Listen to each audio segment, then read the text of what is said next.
श्रीमन्नारायण नारायण हरि हरि ओम।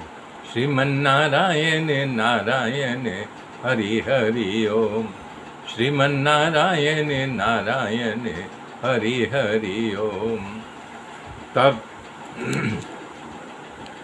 मेरे मित्रों, कल बताया था, देखन नगर भूप सुत आए, समाचार पुरवासिन पाए, धाये धाम काम सब त्यागी, मानहु रंक निधि लूटन लागी। जब पुरवासियों को समाचार मिला तो वो धाये धाम, घर द्वार सब छोड़ करके, धाये मतलब दौड़ लिए, भाग गए। जैसे भागे, जैसे दरिद्र को खजाना मिल जाए लूटने के लिए भगे हों, ऐसे दोनों भाइयों की सुंदरता देखने के लिए भाग खड़े हुए। स्वभाव से ही सुंदर भाइयों को देख करके लोगों की आंखें तृप्त हो रही थी। जवान स्त्रियां झरोखों पे खड़ी होकर के देख रही थी। उसमें सीता जी की 8 सहेलियां थी जो आपस में बात कर रही थी, बोल रही थी भगवान, ये तो कल बताया था। तो एक सखी कह रही है जिनका शरीर श्याम है और वो जो है हाथ में धनुष बाण लिए हैं, वो माता कौशल्या के पुत्र हैं। और दूसरा जो राम के पीछे पीछे चल रहे हैं, सुंदर वेश बनाए हैं, उनका नाम लक्ष्मण है, वो सुमित्रा के पुत्र हैं। दोनों भाई ब्राह्मण विश्वामित्र की रक्षा करने के लिए आए थे और वहाँ से जब यहाँ के लिए जनकपुरी के लिए चले तो गौतम ऋषि की पत्नी अहिल्या का तारण कर दिया।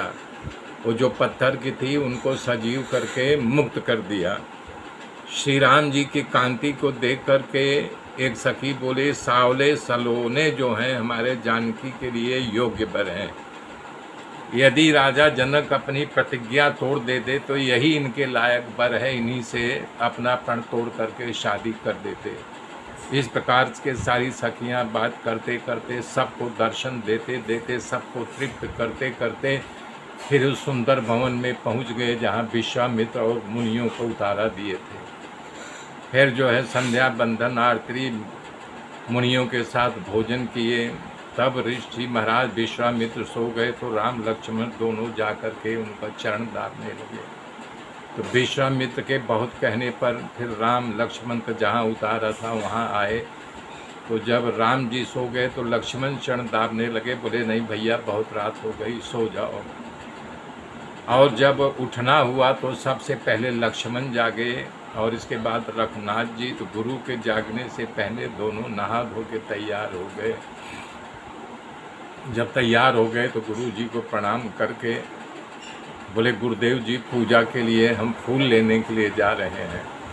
वहाँ पर जनक जी का सुंदर बगीचा था, उसका वर्णन तुलसी बाबा जी ने किया है, जहाँ पर नाना प्रकार के पक्षी जो हैं, यानी कि कोयल थी, मोर था, चातक था, पपीहा था, तोता, आज सभी पक्षियाँ वहाँ रह रहे थे।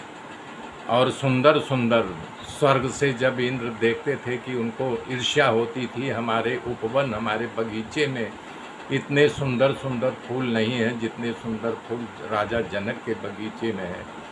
तो भला बताइए, जहाँ साक्षात माता जी का निवास हो वहाँ फूल नहीं रहेगा, कहाँ रहेगा।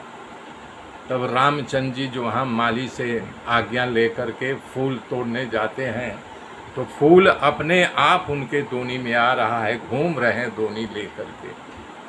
देखते देखते अचानक उनकी नज़र गई तो देखे जनक दुलारी जानकी जी वहाँ एक तालाब था, उसमें स्नान किया और स्नान करके वहीं पर माता जी पार्वती का मंदिर था, वहाँ जा कर के वो प्रार्थना करने लगी। माता जी ने उनके आंचल में फूल गिरा दिया, माने जो फूल चढ़ाया था उनके आंचल में गिर गया, मतलब माता जी खुश हो गई और बोले, जो सावला वर है तुम्हारे लिए है, तुम जाओ, इसी से तुम्हारा विवाह होगा। मेरे मित्रों मेरे साथ बने रहिए, आगे की गाथा फिर पर जोड़ूंगा। तब तक के लिए जय श्री राम।